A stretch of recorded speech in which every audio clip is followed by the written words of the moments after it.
बाबा साहब डॉक्टर अंबेडकर जी आपकी तरह ही जन्म पाते हैं, उनके भी माता पिता हैं, उनकी भी संतानें हुई, उन्होंने भी आपकी तरह भोजन किया है, दुख था, पीड़ा थी, पर उद्देश्य में बिल्कुल भी कभी कंजूसी नहीं करी, अपनी समाज सेवा में कभी कंजूसी नहीं करी। व्यक्तित्व से ही समाज सेवी का पता चलता है। बाबा साहब डॉक्टर अंबेडकर 4 संतानें, 3 संतानें चली जाए, लोगों की संतान को बुखार हो जाए, सिर दर्द हो जाए तो पैरों तले की जमीनें खिसक जाती है। बाबा साहब की 3 संतानें चली गई तो भी पहाड़ की तरह, हिमालय की तरह अपने समाज के साथ खड़े। किसे व्यक्तित्व कहते हैं? सत्य का खेत, यानी सत्य की ऐसी जगह जहां सत्य पैदा होता था, जहां सत्य की रिसर्च होती थी, जहां सच को बोलने की ताकत थी, जहां सच को कहने की हिम्मत थी। और किस में हिम्मत है? इस पूरी दुनिया में सच को कहने की हिम्मत किस में थी? और सच को कहने की हिम्मत बुद्ध और बुद्ध के संग में थी। किस में हिम्मत थी? इस पूरी दुनिया में सच को कहने की हिम्मत किस में थी? बुद्ध और बुद्ध के संग में हिम्मत थी सच को सच कहने की।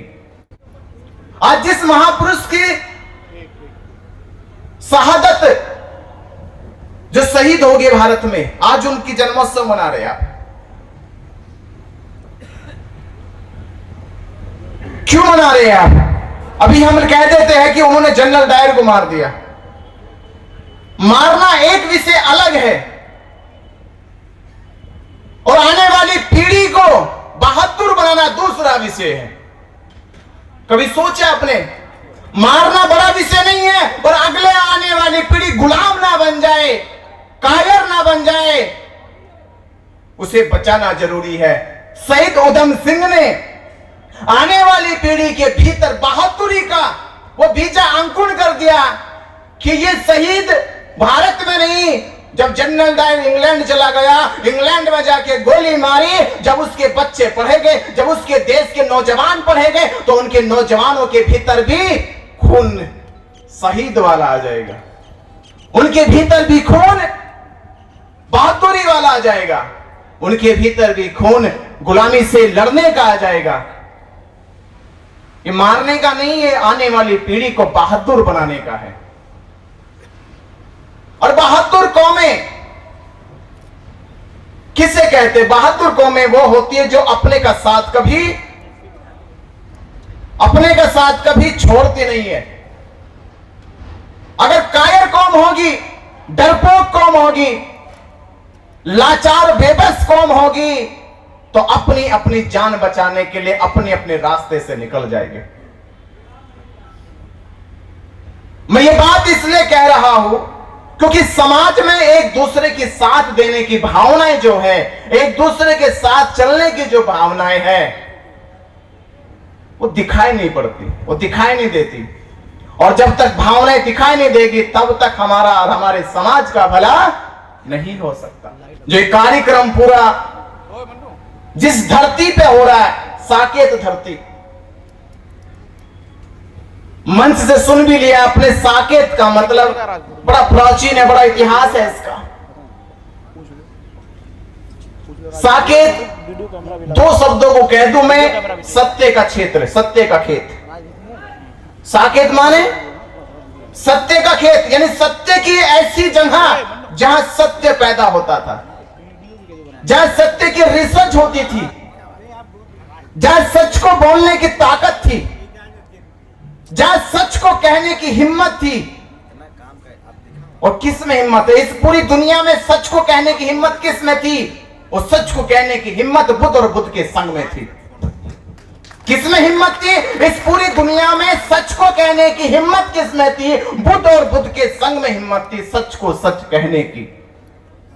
आप उस धरती पर बैठ के कार्यक्रम कर रहे हैं, एहसास करना चाहिए कि हम जिस पवित्र धरती पे बैठे हैं वो पवित्र धरती सच की धरती है, सत्य की धरती है, बुद्ध की धरती है, बुद्ध के संग की धरती है।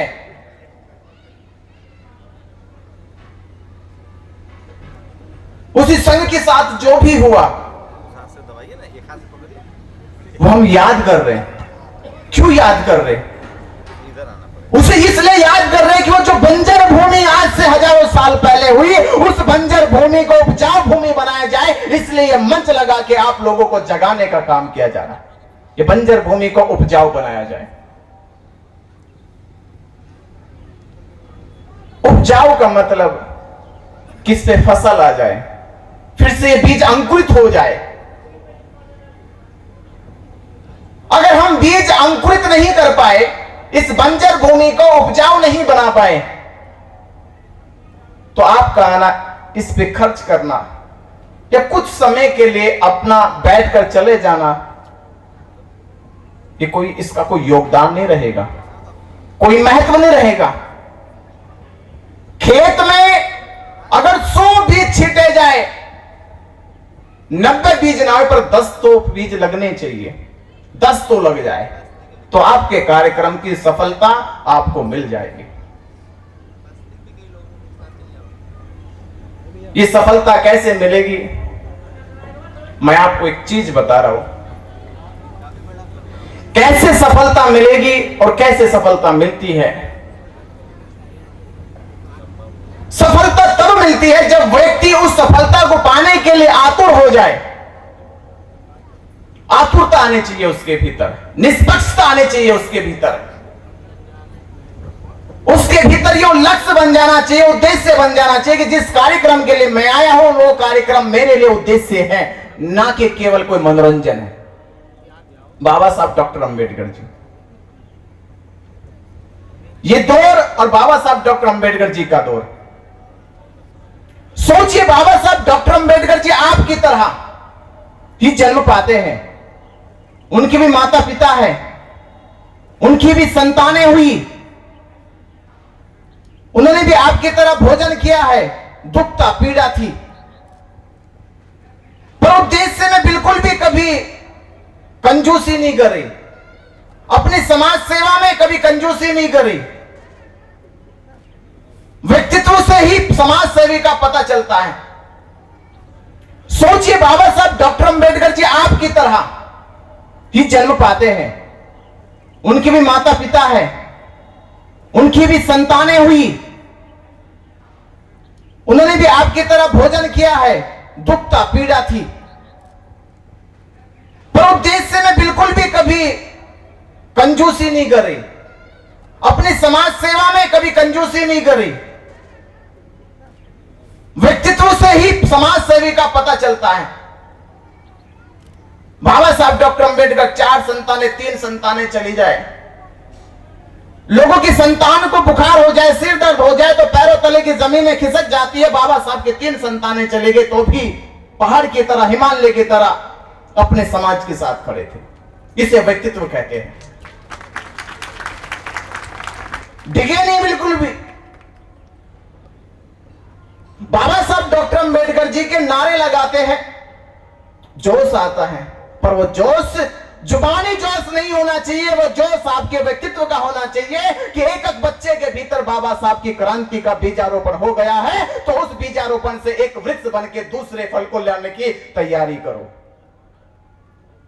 दूसरा फल लगना चाहिए, और वो फल नहीं लगा, वो बीज अगर गल गया है, सड़ गया है, तो फिर आपके भीतर बाबा साहब डॉक्टर अंबेडकर जी का अभी बीजारोपण नहीं हुआ।